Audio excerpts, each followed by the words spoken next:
Bonsoir Claude Guéant. Bonsoir, on va Mazerolle. parler bien évidemment des législatives, de la confrontation gauche-droite.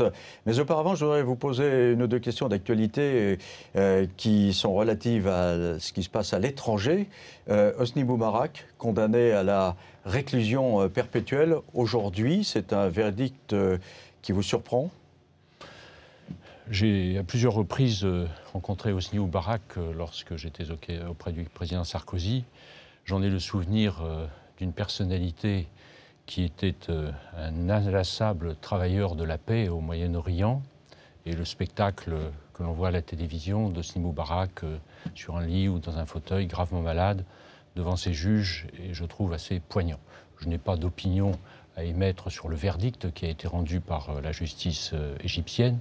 Je formule seulement un vœu, c'est que ce verdict pourra apaiser la foule égyptienne et par conséquent permettre un rétablissement d'une vie démocratique durable dans ce pays. Un autre homme que vous avez rencontré fréquemment dans les premières années de la présidence Sarkozy, c'est Bachar el-Assad, même quand vous étiez au ministère de l'Intérieur aux côtés de Nicolas Sarkozy, je crois. Bachar el-Assad. Hier, il y a eu une rencontre entre François Hollande et Vladimir Poutine. Les Russes ne changent pas d'opinion et François Hollande, lui, réclame le départ de Bachar el-Assad. Et la France réclame d'ailleurs que la Cour pénale internationale soit saisie. La position française est juste ? Ce qui se passe en Syrie aujourd'hui est absolument inqualifiable et François Hollande a raison, comme Nicolas Sarkozy avant lui d'ailleurs, de demander le départ de Bachar el-Assad. Je précise d'ailleurs pour nos téléspectateurs qu'un plan de la Ligue arabe qui a été très soigneusement étudié proposait ce départ avec des formules de transition reposant sur des personnalités qui participent actuellement à l'exercice du pouvoir en Syrie. Simplement, je voudrais souligner que c'est une région qui est très complexe et qu'il faut bien avoir à l'esprit lorsque l'on annonce des décisions, lorsqu'on entreprend des démarches dans cette région, qu'il y a à côté le Liban, qu'il y a à côté Israël. Il y a eu d'ailleurs des affrontements aujourd'hui au Liban. Et qu'il y a aussi beaucoup de minorités religieuses. Et je crois qu'il faut faire très attention dans les initiatives que l'on prend afin de ne pas compromettre la stabilité de cette région. C'est un véritable baril de poudre, à vrai dire. Je vous ai entendu l'autre matin chez mes confrères de France Inter dire que, à votre avis, Bachar el-Assad avait sa logique à lui. Qu'est-ce que vous vouliez dire par là ? Mais écoutez, je l'ai rencontré, pas très souvent, mais quelques fois, c'est vrai. Et j'ai toujours été très surpris du caractère extrêmement logique de cette personne. C'est quelqu'un qui développe ses raisonnements toujours en les divisant. Enfin, c'est un esprit très mathématique dans l'articulation de son raisonnement. C'est ce que je voulais dire, c'est tout. Mais quand aujourd'hui il dit que c'est l'opposition des rebelles qui mettent en cause sa présidence, il est convaincu, il ment, il est cynique ? Ça, je suis incapable de vous le dire. Ça fait très longtemps que je n'ai eu aucun contact avec lui. Ceci dit, je crois que la situation est plus complexe qu'on ne le dit en général. J'ai été très frappé par la lecture d'une interview qui a été donnée au journal Le Monde voici quelques jours par le patron des observateurs des Nations Unies dans ce pays et qui indiquait toutes les forces à l'œuvre.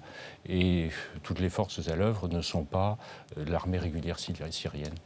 On en revient à la France maintenant. Hier matin, sur notre antenne, Jean-Marc Ayrault, qui était interviewé par Jean-Jacques Bourdin, a confirmé qu'il y aurait bientôt l'ordre pour les policiers de remettre, lors des contrôles d'identité, un récépissé à la personne qui a été contrôlée. Et sur ce récépissé figurera le numéro matricule du policier. Et voici comment le Premier ministre a expliqué cette mesure. Et je pense que ça sera utile à tous, aux personnes contrôlées, qui doivent être contrôlées, mais pas 3-4 fois, et puis aux policiers aussi, parce que les policiers ont besoin de retrouver la confiance, ils ont besoin qu'on les respecte, ils ont besoin qu'on leur fasse confiance. Et une mesure de ce type n'a rien de vexatoire pour eux, c'est simplement pour remettre de la sérénité. Et je crois qu'on a besoin de notre pays de plus de sérénité pour être plus fort pour affronter les problèmes. C'est une bonne mesure ? C'est une mesure dont Manuel Valls, le ministre de l'Intérieur, avait annoncé voici quelques jours qu'il la mettait à l'étude. Hier, le Premier ministre l'a présentée comme une décision qui était prise. Personnellement, je dois dire que je la regrette et que je la regrette beaucoup. Il faut savoir que les contrôles d'identité ne sont pas faits n'importe comment. Ils sont faits sur réquisition du parquet. dans des circonstances de lieu et de temps qui sont parfaitement déterminées. Il n'y a pas de contrôle au faciès? Et les policiers font leur contrôle en fonction de la façon dont ils ressentent la dangerosité des personnes qui doivent être contrôlées. Bon, c'est certain qu'il y a des personnes qui ont plus, si vous me permettez l'expression, un look de dealer que d'autres. Alors ils peuvent se tromper, bien entendu, dans cette détermination des personnes qui leur semblent dignes d'intérêt. Mais je viens de dire le mot dealer. Avec le système qui est proposé par Monsieur le Premier ministre, nous aurions par exemple une personne dealer qui serait contrôlée le matin, qui n'aurait rien sur lui, qui dans la journée pourrait se livrer à son deal, puisque si bien ne serait plus susceptible d'être contrôlé. Je crois que c'est une mesure de défiance à l'égard d'une police et d'une gendarmerie qui sont profondément républicaines, profondément respectueuses des droits des personnes, qui sont soumises à un code de déontologie qui est exigeant, et c'est une mesure qui va faire que la police sera moins efficace et que la lutte contre la délinquance sera moins efficace. Est-ce qu'il est vraiment respecté, ce code de déontologie? Parce qu'on entend quand même beaucoup de récriminations contre ces contrôles à répétition, notamment dans certains quartiers. Mais il y a des quartiers, M. Mazerolle, où les contrôles à répétition sont tout à fait indispensables, parce qu'il s'y passe des choses qui sont contraires à la loi. Et il est normal que les policiers contrôlent l'identité de gens, utilisent cette relation juridique entre la personne contrôlée et eux, par exemple pour vérifier qu'il n'y a pas de transport d'armes ou de transport de drogue. Mais pourquoi cette méthode, cette procédure ne serait pas applicable en France et est appliquée en Grande-Bretagne, par exemple? Ça n'a pas l'air de si mal marcher. On n'est pas obligé de faire partout en France ce qui se fait à l'étranger. Alors, sérénité, disait Jean-Marc Ayrault. Vous n'avez pas le sentiment qu'il y a une sorte de sérénité depuis que François Hollande a été élu et a pris le pouvoir? Mais la France est un pays qui est profondément démocratique. Personne n'a jamais songé à contester la légitimité d'un président de la République élu par le peuple. Je parle du climat. Hein. Et il est normal, par conséquent, que les choses politiquement se passent bien.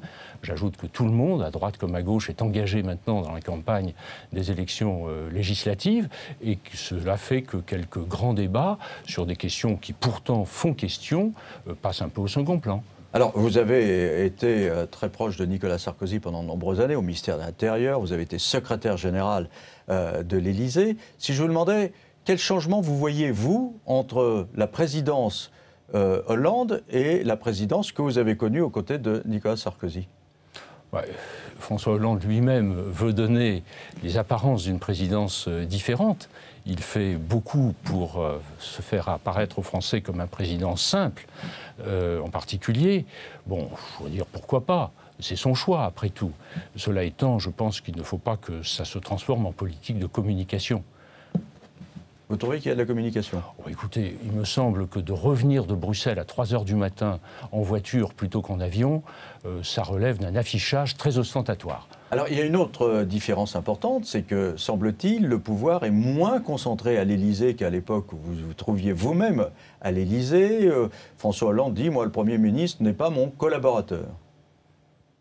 Le Premier ministre a un rôle dans les institutions, mais j'ai quand même, en observant l'actualité au travers de la presse, constaté, et c'est normal, me semble-t-il, que François Hollande est à l'avant-poste de toutes les politiques gouvernementales, celle-là même d'ailleurs qu'il a préconisée pendant qu'il était candidat. La concertation avec les partenaires sociaux a eu lieu à Matignon. Oui, c'était exactement la même chose sous Nicolas Sarkozy. La séance finale se faisait autour du président de la République et les réunions préparatoires étaient faites soit auprès du ministre du Travail, soit auprès du Premier ministre. Rien n'a changé. Vous ne voyez pas de changement? Mais ce qui est sur ce plan-là... Mais d'une façon générale, vous ne voyez pas de changement entre la manière de procéder de François Hollande, sauf je crois que ce qui compte, dans le domaine de la communication. Ce qui compte beaucoup plus que la manière, c'est le fond des choses. Alors je vois des changements profonds. Je vois effectivement que le tandem franco-allemand est en train de se fissurer par initiative de la France, et je le regrette profondément. J'ai noté aussi qu'au sommet de l'OTAN à Chicago, la France avait adopté des positions que certainement Nicolas Sarkozy n'aurait pas adoptées en son nom. Sur l'Afghanistan? Bien sûr. puisque la France avait une parole, elle avait engagé sa parole. Là, la position de la France a été reniée. Vous reviendrez partiellement, mais partiellement seulement. Vous reviendrez tout à l'heure sur les aspects économiques, puisque vous aurez une interview avec ma consoeur Dupoint, qu'on reviendrait d'ailleurs tout à l'heure sur les questions de sécurité et de police dans un débat avec Bruno Le Roux, qui est député socialiste de Seine-Saint-Denis et proche de François Hollande. Mais quels sont, dans ces élections législatives, les objectifs de l'UMP? La victoire? Bien sûr, quand même. Mais je ne dis pas que ce sera facile, Olivier Mazerolle.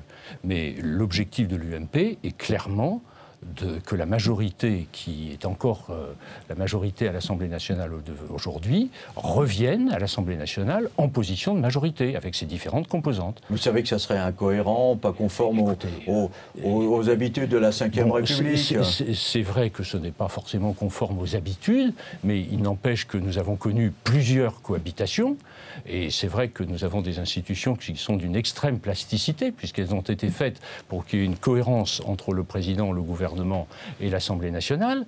Et dans ce cas, le président de la République est particulièrement puissant, mais nous avons connu des périodes de cohabitation. Je citerai celle que je préfère, celle où M. Mitterrand était président de la République et M. Édouard Balladur Premier ministre. Eh bien, la France était gouvernée, et bien gouvernée. Mais vous avez vu quand même, cette semaine, on a publié un sondage de l'Institut CSA disant que 52% des Français souhaitent une victoire de la gauche contre 43% qui souhaitent la victoire de la droite.